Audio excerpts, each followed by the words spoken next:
What's up, fuckers, and welcome back to another rebuild challenge here on NBA 2K22. Today, we are doing my first fantasy draft rebuild here on 2K22. Obviously, up to this point, we've basically just done normal team rebuilds. I decided, why not? Let's change it up today a little bit. So, as I'm sure a lot of you do know, I absolutely love doing fantasy draft rebuilds. I love seeing the NBA look a lot different than the way it actually does look right now. As I mentioned, it's going to be a normal 3-year rebuild. Basically, that's how I'm going to be doing all my rebuilds. I still do have people asking me that question occasionally. So, unless I say otherwise, this is normal 3-year rebuild, injuries off, everything else normal. And so, this is our first non-normal team rebuild. If you guys want to see other, rebuild challenges, whatever you want to call them, make sure to let me know down below in the comment section. And as always, you guys are new to the community, feel free to hit that sub button, join us. We'd love to have you. Stick around a while. So, yeah, we're going to randomly select a team. It's a little bit different here how we do have to do this, and I'll show you guys that in just a second. Without further ado, let's get into our first fantasy draft rebuild of NBA 2K22. So as I mentioned, it is going to be a little bit different this year in 2K22. I'm sure a lot of you do know the normal team selection menu before was actually a scroll through menu, so I can close my eyes, kind of make it random. As you can see right here, they're kind of all on one chart, so it's a little bit harder for me to do this. What I'm going to do right now is just kind of close my eyes, just move this around as much as possible. I have no idea where I am right now, and we will end up with the... Oh, I'm on the wrong page.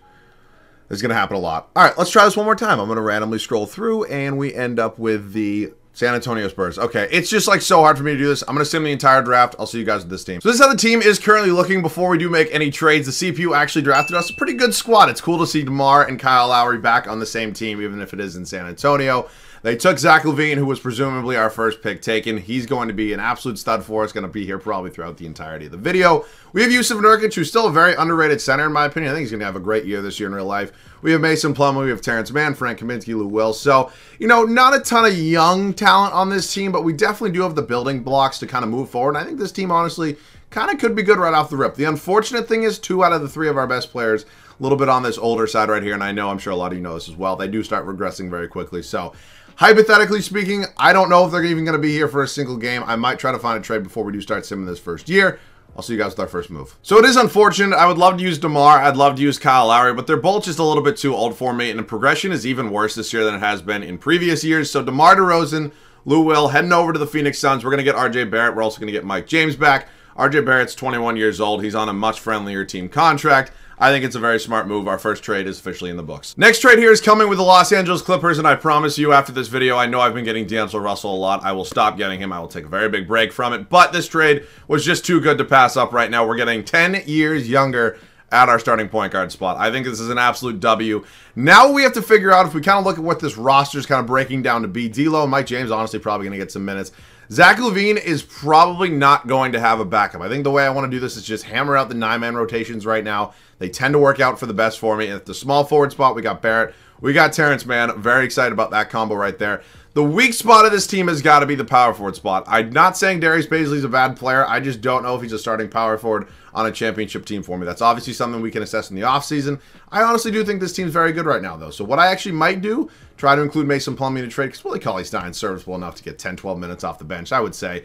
Obviously, I do want to keep Nurkic. I think he's going to be pretty good for us throughout the entirety of this video. I think I've even had him in a video so far. So I think what I'm probably going to try to do right now is include Frank Kaminsky and Mason Plumlee in a deal, have Bazley be the backup, and then maybe in this offseason we'll reassess. So this is probably going to be our final major trade. It might be our final trade overall before we do start simming this first year. Mason Plumlee, Frank Kaminsky, and a second-round pick. Heading over to Chicago. We're going to get Kyle Anderson back, who I think is just a much better fit for this team right now. We are a decently young team now. We kind of rebuilt the roster around kind of some younger pieces. I do think this team can definitely still win games, though, so I do not want it to be a throwaway season whatsoever. I think this team's honestly in a pretty good spot right now. If we kind of look at the roster right now, I don't love Mike James backing up D'Angelo Russell. Obviously, LaVine's probably not going to have a backup, as I mentioned. What I hypothetically could do right now is maybe try to move on from one of these 2 guys, and it honestly might be Willie Cauley-Stein. Just because I might be able to get a first-round pick for him, because he's on a cheaper contract than Dwight Powell. And Powell's on a multi-year deal, so we could use him this offseason. So what I'm going to do probably is our final move right now. Maybe look for a deal that we can get rid of Willie Cauley-Stein for, just a first-round pick, maybe a cheaper player in return, whatever it may be. I don't really think I need him, though, as we did go ahead and hopefully get a deal for him right here. Dennis Schroeder's not bad. Actually, would be an upgrade. We can get Montrezl Harrell and a first. Okay, that's what, you know what? We're going to pull the trigger on that because we do have Bazley as my backup power forward, so we don't really need Bjelica. All right, whoops. What did I just do? Okay, I don't know what just happened. I'm going to set the rotation. I'll be back before we do start simming this first year. We're here at the start of the first season right now with us in San Antonio. I think this team and the moves we've made so far are definitely going to translate to wins. I think this team going out and trying to compete in the first season is definitely one of the best things you can do. Some of the mistakes I've been noticing so far when I've been making videos is kind of just throwing away the first season.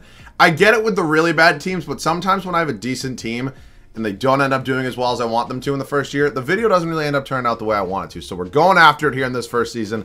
We kind of made some good moves. I think we're in a really good spot. It's going to be D'Angelo Russell, Zach LaVine, RJ Barrett, Kyle Anderson, and Yusuf Nurkic. Our bench unit's okay. It's not great. It's definitely one of the weaker spots of this team. Terrence Mann, Montrezl Harrell, Darius Bazley, and Mike James. And then we do have Dwight Powell, Wayne Ellington, Patrick McCaw down here. Unfortunately, I'm not doing a 10-man rotation. I've been way more successful with 9-man. This is how it's going to look. I will see you guys at the end of year number 1. So I'm honestly really not sure what happened here in this first season. Maybe I was a little too overconfident with the team. I'm actually curious what your guys' thoughts are on why this team ended up being so bad here in the first year. We're at 10 seats. Technically, we're on the play-in. Anything could happen, but really did not think we would be in this spot right now. I thought we'd maybe be around a 4 or 5 seed as the lowest. NBA tends to equal out a little bit. I guess not. Trae Young, MVP. He averaged almost 39 points a game, 4 rebounds, 10 assists. Definitely deserving. Evan Mobley, Rookie of the Year, also in Milwaukee. That's terrifying. Thad Young, 6th Man of the Year, is in Brooklyn. Giannis, Defensive Player of the Year, is in Portland. Trae Young also wins Most Improved. Doc Rivers, Coach of the Year, 58 and 27. Was that? No, 24. I'm sorry, I can't read. Alrighty, we'll look at some standings real quick, kind of see what is going where. We are in the play-in, as I mentioned. We were just a game above Portland. We finished with a record of 36 and 46. Don't get me wrong, I love the plan. Like, I love the plan. I love the idea of it. I think it's really, really cool. And not that this has happened in real life, but teams that, like, not that it's going to happen, but hypothetically speaking, a team that, like, finishes with a record like this really shouldn't have any shot of being in the playoffs, like, whatsoever. Like, I mean, it's probably not going to happen. It's more likely they're going to be around 500, but, you know, it just kind of feels a little weird. But we'll go ahead and look at some stats real quick as well, kind of see if anybody kind of, you know, slouched off a little bit. All right, Nurkic, Kyle Anderson. So I don't really know what the problem was here, man, to be honest. I mean, we had a lot of guys in double digits in the points department anyways. Maybe we just need, maybe I should go back to a 10-man rotation. We will see. But we got a 1-game play-in here with the Golden State Warriors. We'll take a look at their starting lineup. De'Aaron Fox, Devin Booker, OG Anunoby, Brendan Clark, Naz Reid. Okay. Yeah, they're still pretty good. Let's sim the play-in game right now, and we do end up losing. Tremendously unfortunate, but there was really no shot we were going to go on to win anything.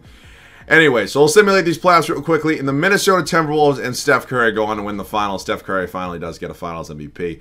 And we will now head into this first offseason. Oh, son of a bitch. Oh, thank God. They were all rejected anyways.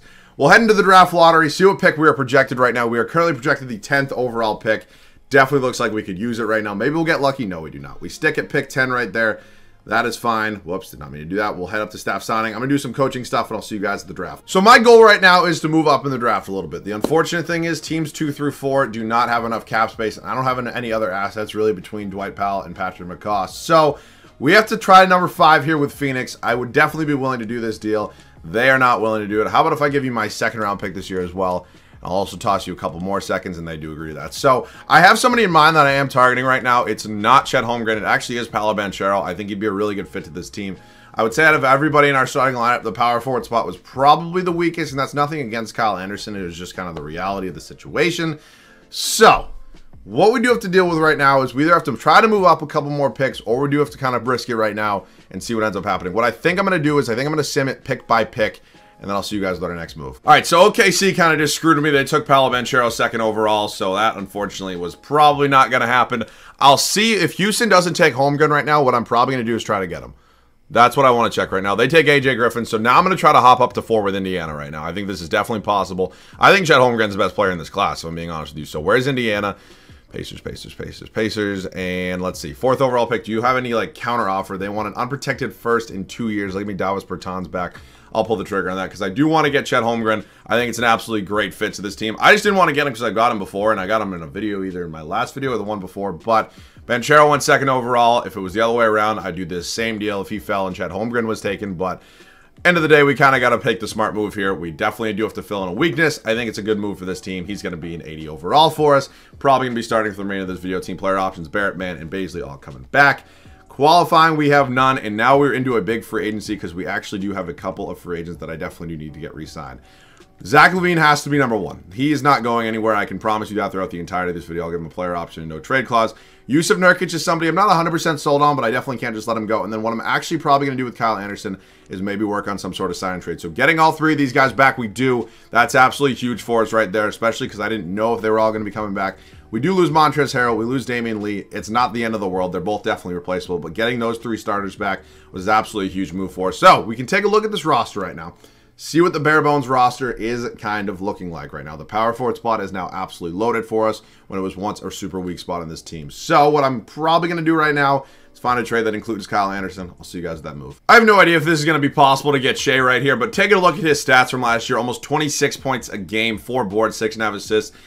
I think he'd be a tremendous upgrade at this point guard spot. And it's nothing against D'Angelo Russell. It's not like he's bad. I just do get him a decent amount. I like to switch it up from time to time. So I'd be willing to give up Kyle Anderson. Unfortunately, he's just making too much money. So Darius Bazley might have to be the guy that I do give up. And at the end of the day, I don't even know if this is going to go through. I'd be willing to give you my unprotected first next year.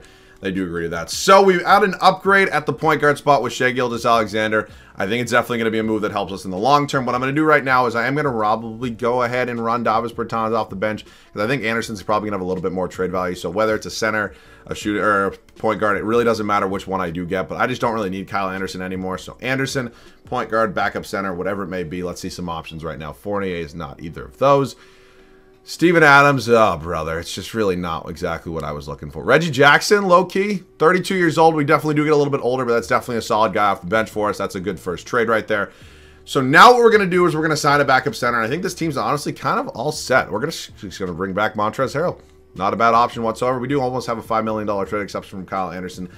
I'm hoping this team's in a better spot for next year. I think the moves that we made this offseason are definitely going to help us hopefully be a guaranteed playoff team next year. I'll see you guys at the rotation at the start of year number 2. We made some major moves last offseason. I'm hoping they pan out for the best right now. I definitely think this team should be in playoff contention. Hopefully a top 4 seed. I'm not guaranteeing that. I'm just hoping this is how we're going to be looking at the start of year number 2 here in San Antonio. Shai Gilgeous-Alexander is a huge upgrade at that point guard spot. Zach LaVine, RJ Barrett, Chet Holmgren, and then Yusuf Nurkic. Our bench unit is definitely probably still a weaker spot in this team. I would say it got better, though. Terrence Mann, Reggie Jackson, Montrezl Harrell, and Davis Bertans. This is how we're looking to start up year number 2 right now. I'm really hoping this team can take a next step. I'll see you guys at the end of the second season. So it was definitely a much better second season for us here in San Antonio. We end up as a 1 seed this year here in the Western Conference.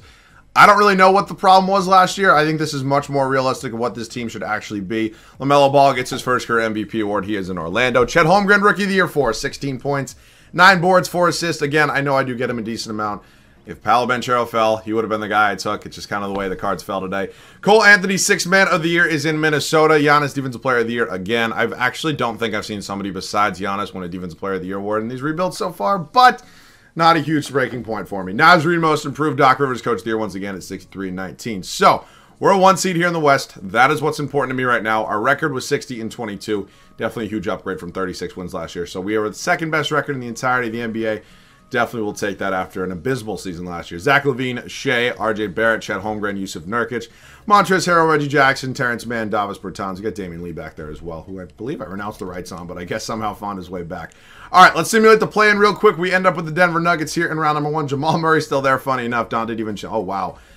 Oh, boy, they're good. They got our old friend Kyle Anderson, Alex Len. They still have Jimmy Butler, one of the best two-way players in the entirety of this league. I think we should be able to take them, though. We're up 2-0 against them right now. We go up 3-0. And we make quick work of them, and we sweep them. Moving on to Utah. Derrick Rose, Fred VanVleet, Josh Hart, Draymond Green, and here comes the star, Joel Embiid. I honestly say that we're probably better than them at every single spot. Maybe not power forward. I don't really know, how realistic that overall is. I mean, I know I shit on Draymond a lot, but he might still be a little bit too low in overall. He's still one of the best defenders in the entire league. But besides that center spot, let's see if we can get it done right now. We're up 2-1 against them. They tied up at 2 games apiece. We go down 3-2, and we lose in 6. That can't happen. That really cannot happen right there. I mean, what was the problem here? I'd like to see in the second round. I don't know why. Every time I go to the playoff stats things, it like lags. I don't like. I'm clicking the button. Second round now. Quarterfinals. Whatever you want to call it. Okay. Yeah. Yusuf Nurkic. Oh wait. Here we go. Now it updates. I mean, nobody was necessarily that bad. I think Nurkic maybe has to be a. He wasn't even terrible either. I don't know, man. All right. Well, we were in the playoffs this year. We were 1 seed. Philadelphia goes on to win the finals. Donovan Mitchell gets a finals MVP at the young age of 26. So, final season right now of our first fantasy draft rebuild here on 2K22. We're going to go ahead and reject all these. I skipped over it last year. Luckily, none of them were accepted. We will hop into the draft lottery. We don't have our first round pick, unfortunately. Not that it really would have been that good. Anyways, we'll skip the lottery, and it is Cleveland, Houston, and Oklahoma City with those top 3 picks. So we will now head up to staff signing. I'll do some coaching stuff, and I'll see you guys with our next move before the draft. So we do not have any first-round picks in this year's upcoming draft. Not that I really thought I was going to draft anybody. What I think I really want to focus on right now is getting this bench better. I think this starting lineup is at a point right now, maybe besides Nurkic, and it's not even like he's been playing that bad, where we should be able to lock in and hope for a championship anyway. So not going to be drafting anybody this year. We don't have any first-round picks anyways. We have nobody here at team player options. What I think is a good thing besides RJ Barrett, we really don't have any major free agents because I think we locked up the majority of them last season. So, yeah, I mean, we do have Terrence Mann. We do have Reggie Jackson. I think Terrence Mann's definitely going to be coming back. RJ Barrett's not getting traded, so I'm just going to go ahead and give him his qualifying. I will pay Terrence Mann a little bit. And then Reggie Jackson, what I might do is a little bit of a sign and trade here. And rather than just letting him go for nothing, I think it's a smart move here to do. So, we're in a good spot. That is not something I want to get confused with because I've definitely been in, going into the 3rd season with some of these teams where I've been in a much worse spot than this. So what I'm going to do right now is try to make some trades, potentially figure out a new, starting center. Potentially, it's nothing against Nurkic. See if I can maybe get that overall a little bit higher. If not, I'll work on the bench, and I'll see you guys with whatever trade that is. Whoa, okay. We just picked up Nikola Vucevic. I think it was a pretty fair trade, if I'm being honest with you here. I don't know. I know I do that a lot. I'm sorry. I just never think these trades are going to actually go through. We got Nikola Vucevic for Yusuf Nurkic, Reggie Jackson, and 2 first-round picks. It's honestly not that bad. I mean, I didn't really dive into Vucevic's numbers as much as I probably should have. But, yeah, he was an absolute monster last year. So, 100% a clear upgrade at that starting center spot. I think it's definitely going to contribute to more wins with this team. The starting lineup's kind of already figured out. What I do need to figure out right now is my new backup point guard. And honestly, Tyus Jones might be the way I go. Actually, you know what? No. Here's what I'm going to do. I'm going to sign Danilo Gallinari and just try to trade him for an even higher overall. I think it's honestly a good play for us right now. We're going to go ahead, put up Gallo, and we're going to do our 1 remaining first-round pick and a second. Figure out if we can get a new start or backup point guard. Honestly, Teo Malden's an option. I just have gotten him a couple times, but he actually is pretty good. If I see anybody else that I would be willing to take that's maybe a little bit better than him, I'll probably do that. But if not, like DeLon Wright, nah. He's just older, so he's going to regress. And that's an annoying thing, but it's kind of the truth of how 2K works these days. All right, Teo Malden, welcome to the team. Going to be my new backup point guard. I think this team should be an absolute lock. I really do like the way this team's built out right now. Here's what's hoping for nothing but the best. So you guys the rotation before we do start simming this 3rd and final season. We are here. The 3rd and final season. We obviously lost in the Western Conference semifinals last year. That is not what I wanted to happen. I think this team is in a spot right now where we're going to go ahead and we're hopefully going to be a 1 seed this year once again. Also, I'm just realizing I might have shown you guys the wrong stats last year in the playoffs. I'm sure I probably have a couple comments about that right now. I forgot to click semifinals, click quarterfinals. But whatever, it is what it is. Shai Gilgeous-Alexander, Zach LaVine, RJ Barrett, Chet Holmgren, and Nikola Vucevic is how the starting 5 is going to look here for the final season in San Antonio. Our bench unit, Teo Malden's actually progressed up to a 79 overall. Will be our 6th man, 22 minutes a night. We also have Terrence Mann still, Montrezl Harrell, and Davis Bertans. So really just one change to the bench. I'm hoping it pans out this year. I think this team should once again be in the mix. I'll see you guys at the end of year number 3. And to end the final season for us here in our first fantasy draft rebuild on 2K22, we are a 1 seed. That's exactly what I wanted to see. Luka Doncic, his first career MVP award. Emoni Bates, rookie of... Wait, did he win one last year? Am I dumb? Who won MVP last year? No, he didn't. Who won MVP last year? It was Trae Young. I'm just blanking. Emoni Bates, rookie of the year. Franz Wagner, 6th man of the year. Giannis, once again, defense. You know what? I love doing this. Trae Young, Defensive Player of the Year. Peyton Watson, Most Improved. Greg Popovich. That's us. Coach of the Year, 64-18 was our record. We'll go ahead. We will take a look at the standings right now. We are 10 games up on the New Orleans Pelicans. We are actually tied with the Orlando Magic as the best record in the entire league. We'll take a look at some numbers real quick. Shai, LaVine, Barrett, Holmgren, Vucevic. So, scoring evened out a little bit more when you add a 20-plus point per game guy. I mean, I know he didn't score 20 here, but he has the potential to. Scoring is going to even out a little bit more. And honestly, we were probably pretty close to the league leaders in most points per game. Rebounds, Vucevic, and assist was Shai. All right, we'll sim the play-in right now. See who we got in the first round. It is once again the Denver Nuggets. Murray, DiVincenzo, Butler. Oh, my God. I forgot this dude existed for a second. I was like, what the hell is going on? I thought it was Jokic for a second. All right, let's go game by game here with Denver right now in the first round. We're up 2-0. We're up 3-0. Hopefully making quick work of them once again. Second straight year we do sweep them. We got Oklahoma City, Markelle Fultz, Cam Thomas, Michael Porter Jr., Paolo Banchero, who I wanted, didn't get. Karl-Anthony Towns. They're a pretty good team. I think we are a little bit better, though. I'm hoping for an easy series. I would really like to win a championship today. We're up 3-1 right now. 3-2. We're not blowing this, right? Okay. Moving on to the Western Conference Finals, and we got the Memphis Grizzlies. They got Davion Mitchell, Nickeil Alexander-Walker, Moses Moody, Darren Jackson Jr., DeAndre Ayton. Oh, baby. A couple of 2018 draft picks right here. 2 top 4 guys. Okay, we're up 1-0. We're up 2-0. We are up 2-1. I'm trying to get this done in 5 games, and we're on to the NBA Finals, and we got the Milwaukee Bucks. We got, oh, boy. Oh, boy, this is scary. Trae Young won an MVP in the first season and averaged like 39 points. I am absolutely petrified of him. We're 2-2 with them right now. We go up 3-2, and of course, if possible, I will get some gameplay. I'm hoping that I don't have to stress about it too much because I'm absolutely dog shit at this game. Just keep the lead. Just maintain the lead. Don't blow it, please. Come on. Thank you. Thank you. Okay, we're winning. We're winning. Let's go. And in our first video here as a fantasy draft rebuild on 2K22, we're going to be getting a championship. I'll see you guys in there. We are here in Milwaukee right now. I'm going to go ahead and get the starting lineup in because I want to go ahead and use them. Actually, I'm pretty sure the starting lineup is in. As much as I possibly can. Shay, just blow right by him. Go. Okay, that didn't work. First time watching me, any of you guys? I'm absolutely tragically bad at this game. Pretty decent rebuilder, I think. I'm absolutely tragically bad when it comes to actually playing in game, and Trae Young gonna go ahead, probably hit that one on me. Good board, Chet Holmgren. My buttons are like a little stuck right now. I don't love that. Oh, Vucevic, why are you fading back? Okay, he still hit it. I don't know why we're fading back. Whatever that is, not a fan of that. Okay, looks like they're putting in the bench unit, even though when I clicked on starters right there, maybe it actually puts in the bench unit if the starter's already in. I'm just too dumb. Trae Young, okay. That was a weird move, but he still hit it. I have no idea how many points that dude probably actually going to show me. He has 33 points. Yeah, he's very, very good. I feel like we can just expose this matchup right here because Trae Young can't play defense. We're just going to roll the rim right now with Vucevic. And, I mean, if it ain't broke, don't fix it. You know what I'm saying? I mean, why would I stop doing something if it continues to work? I will say, I feel like, you know, I am obviously not a good player in-game in this game. That is 100% is a fact. There's no denying that. But I do, however, feel like I'm getting a little bit better. And I actually said that twice. I'm a little, okay, I looked away for a second. I'm actually kind of impressed that I've been learning to play on ball D a little bit more. I think that's honestly one of the more impressive things I've been able to do. We're just going to go pick and pop right now, right down to Vucevic. Going to go up with the slam, and we're going to miss it. I'll see you guys with the Finals MVP. We end the video the only way I wanted to, and that was with a championship. Shai Gilgeous-Alexander is your Finals MVP. I'm very happy we still made the trade for him. In 6 games, almost 35 minutes, 24.5 points, 5 boards, almost 8 assists. 1 steal, 1 block a game. It was a massive success in this video. Not massive success. It was a massive success in this video. I had a ton of fun with this one. If you guys did enjoy, you can let me know down below in the comment section. And you can also leave a like in the video. It helps me out a ton. As always, you guys are new around here, feel free to subscribe to the channel. I do apologize I don't get videos out as much as I do want to. I am very busy at school right now. It's my senior year here. And things are definitely starting to pick up. If you guys want any other non-normal rebuilds, let me know down below in the comment section as well. I see all the comments for historical rebuilds. Those will definitely be coming. As always, thank you guys so much for watching. Hope you all have a great week. I love you guys. See you guys all in the next one.